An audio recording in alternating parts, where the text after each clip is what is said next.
앵커리의 똑TV 시청자 여러분 안녕하십니까? 앵커리 이현경입니다. 오늘 여러분께 전해드릴 소식은 K-팝이 사실 전 세계로 지금 뻗어나가고 있는 상황이잖아요. 그 K-팝에 대한 보고서 하나를 소개해드릴까 합니다.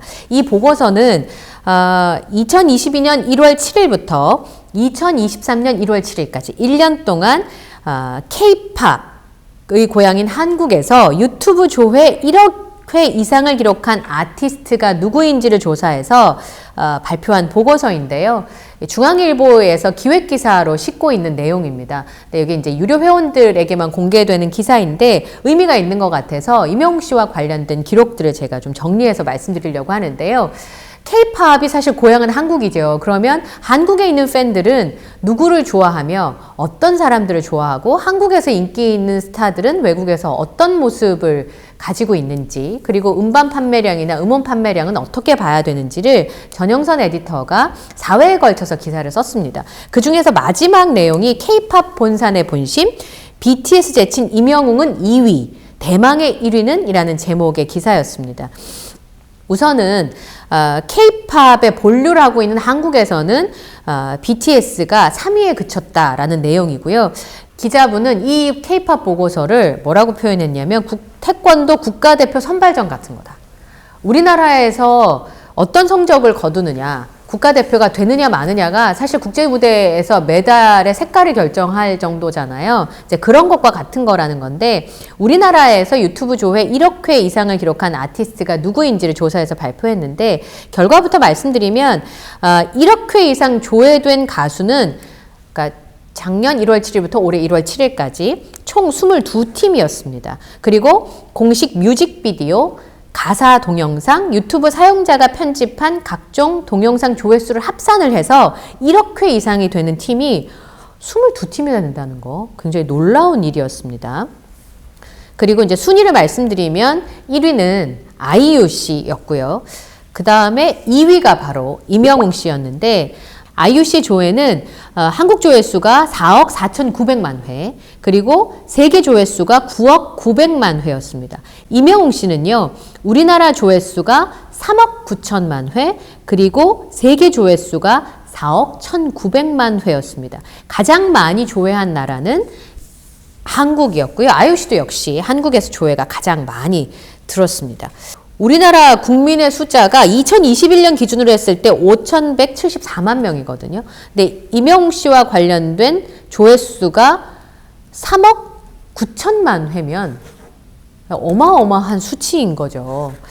그리고 임영웅 씨가 음악 활동을 했던 기간들을 산정해 봤을 때 짧은 기간 동안 굉장히 놀라운 성과를 거두고 있는 것 같습니다. 임영웅 씨가 글로벌 스타라고 불리는 BTS를 제치고 2위를 기록했는데, 주로 현재까지는 임영웅 씨의 팬들은 주로 한국에 많이 계시는 것 같습니다. 세계 합산 조회수가 4억 1,900만 회인데 90% 이상이 현재까지는 국내에서 발생하는 것으로 나오고 있는데요.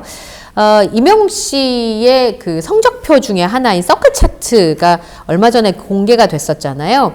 그때 서클 차트의 2022년에 연간 차트 톱 400을 뽑았는데, 그때 점유율이 1위가 임영웅 씨였는데 6.3%였어요.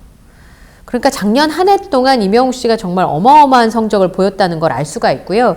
작년에는 특히나 아이브, 르세라핌, 뉴진스 같은 걸그룹들이 정말 각종 차트를 장악했던 걸그룹의 해라고 볼 수 있을 텐데, 이 상황 속에서 임영웅 씨는 혼자 400위권 안에 22곡을 올리는 기염을 토했습니다. 이 서클 차트의 점유율을 보면요, 아이유 씨는 5.2%로 18곡이었어요. BTS는 7곡을 올린 2.6%였고, 그러면 서클 차트의 그 통계만 놓고 보면 작년 한 해 임영웅 씨는 진짜 대단한 기록을 세운 거죠. 이런 그 임영웅 씨의 성과를 평가하는 많은 평론가들의 얘기를 들어보면, 지금 임영웅 씨의 팬덤을 이루고 있는 분들이 1, 2세대, 지금 이제 4세대 아이돌이 누구냐 이런 얘기들을 논쟁적으로 하고 있거든요. 근데 1, 2세대 때의 그 아이돌 그룹 팬덤들의 모양과 굉장히 유사하다라고 평가를 하고 있습니다. 특히나 임영웅 씨의 팬덤에 대해서는 이런 평가를 했더라고요. 임영웅 씨는 해외의 아미가 다 알 정도로, 해외에 있는 아미가 다 알 정도로 팬 활동이 활발한 아티스트다. 또 멜론 순위가 올라가거나 또 스밍 경쟁에서도 임영웅 씨 팬덤의 활동은 굉장히 활발하다는 겁니다. 아무리 열심히 해도 임영웅은 이길 수 없다. 이런 짤이 생길 정도로 굉장히 열성적이고 충성도가 높은 팬덤을 임영웅 씨가 보유하고 있는 겁니다. 또 하나 차트를 보니까요. 그래서 이 팬덤 분포에 대한 분석이 여기에 기사에 실려 있는데 유튜브 뮤직 차트를 통해서 이걸 분석을 한 겁니다. 이거는 이제 2022년 1월부터 2023년 1월 고 1년 동안 뮤직비디오, 그 다음에 공식 음악으로 만든 사용자 제작 콘텐츠, 가사 동영상을 집계했던 그 내용을 바탕으로 표현을 하니까 임영웅 씨의 팬이 100%라고 봤을 때 93.2%가 현재는 한국이에요. 주로 이제 국내에서 활동을 했기 때문에 당연히 그럴 거라고 생각이 드는데요. 그 다음이 전 제일 많은 국가가 어디라고 생각했냐면 일본 아니면 미국이라고 생각했거든요. 그런데 두 번째 팬덤이 많은 국가가 아르헨티나예요. 1.9%. 그 다음이 인도 1.6%. 미국이 1.5%, 일본이 0.2%입니다. 굉장히 의외의 수치라는 생각이 좀 들었거든요. 물론 임영웅 씨가 국내 활동만 열심히 했기 때문에 해외에서 이제 팬들이 막 생겨나기 시작하는 상황이라고 볼 수 있을 텐데 아르헨티나, 인도처럼 예상외 국가에서 임영웅 씨의 팬덤이 존재하고 있다는 게 좀 놀라웠었는데요. 그 인도가 저는 좀 의외였다고 생각했는데 대중음악 평론가들의 얘기를 들어보니까 이 코로나 팬데믹이 왔을 때 인도에서 넷플릭스로 우리나라 드라마 성과가 어마어마하게 좋았다고 합니다. 이 이상한 변호사 우영우, 지금 우리 학교는 같은 드라마와 시너지 효과가 굉장히 크다고 하는데요. 특히나 인도 북부 지역에서는 K-팝하고 드라마, 패션, 뷰티, 음식이 동시에 뜨고 있다고 합니다. 게다가 모디 총리가 우리나라를 정말 인도가 되고 싶은, 닮고 싶은 국가라고 여러 번 말을 하고 총리가 되기 전부터 우리나라 협력을 굉장히 원했다고 하잖아요. 그런 얘기들을 제가 들은 적이 있었는데 어쨌든 인도에서 넷플릭스 성과가 좋았고 드라마에 등장하는 K-팝들이 굉장히 익숙하다는 겁니다. 그래서 인도의 1.6%가 심상치 않게 보이는 거예요. 그 신사와 아가씨 해외에서 뒤늦게 굉장히 인기가 많아서 넷플릭스 성과로 갑자기 뒤늦게 이제 상위에 올라가니까 이게 무슨 일 했던 그 뉴스 기억이 나는데 어쨌든 임영웅 씨의 글로벌 팬덤을 지금 현재로는 한국이 제일 많지만 아르헨티나, 인도, 미국이 비슷한 수치를 보이고 있다는 거, 그리고 일본이 0.2%를 차지하고 있다는 것도 굉장히 새로운 결과였습니다. 그리고 이제 서클 차트 결과도 보면 서클 차트에서도 작년 평가를 할 때 2022년에 연간 차트 순위에 음원으로 5위가 사랑은 늘 도망가 임영웅 씨의 노래였었거든요. 이게 이제 드라마 OST가 이런 효과가 있구나.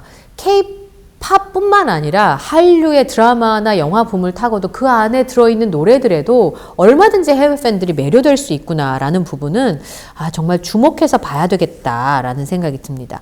2022년에 전 세계적으로 K-팝 음반이 8천만 장 이상 팔렸다고 합니다. 그래서 음반 수출액 신기록을 달성을 했는데요.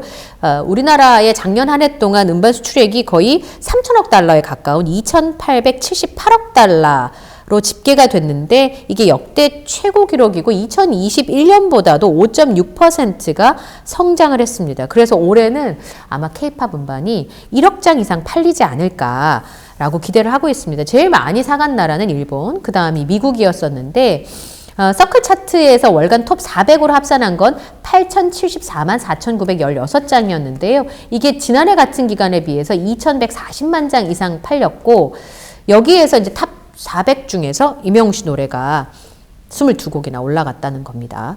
K-팝이 이렇게 외적 성장을 이루고 있고 임영웅 씨 팬덤이 우리가 예상하지 못한 국가도 있다는 건 굉장히 반가운 소식이었고요. 올해는 뭐 더 많은 그 외적인 성장을 이룰 거라고 하니까 그런 부분에 있어서도 굉장히 기대가 됩니다. 근데 국내의 K-팝 음원 소비가 조금 감소하고 있다는 게 우려하는 대목이고 팬데믹 이후에 계속 고성장을 음반 시장이 이루어왔다고 합니다. 30%의 고성장을 이어왔었는데 2년 연속 2023년에도 그런 K-팝 시장이 성장할지 주목해 볼 필요가 있다는 게 평론가들의 이야기인데요. 지금 3대 수출 대상 중에 하나가 미국인데 미국 시장이 조금 둔화되고 있다라는 점에 주목할 필요가 있다고 얘기를 했고 또 이 실물 음반 시장의 판매량을 견인한 게 이명욱 씨를 제외하고는 뭐 80%를 걸그룹이 견인했다라고 하는데 이게 이제 앞으로 어떤 모습을 보여줄지도 주목을 하고 있습니다. 그래서 이제 이명욱 씨가 올해 해외 활동을 본격적으로 할 때 음반 시장엔 또 해외 팬덤은 어떤 변화를 줄지, K-팝 시장이 이렇게 커졌다는 거, 또 이명욱 씨가 앞으로 활동을 하게 되니까 어떤 모습일지가 진짜 기대가 됩니다.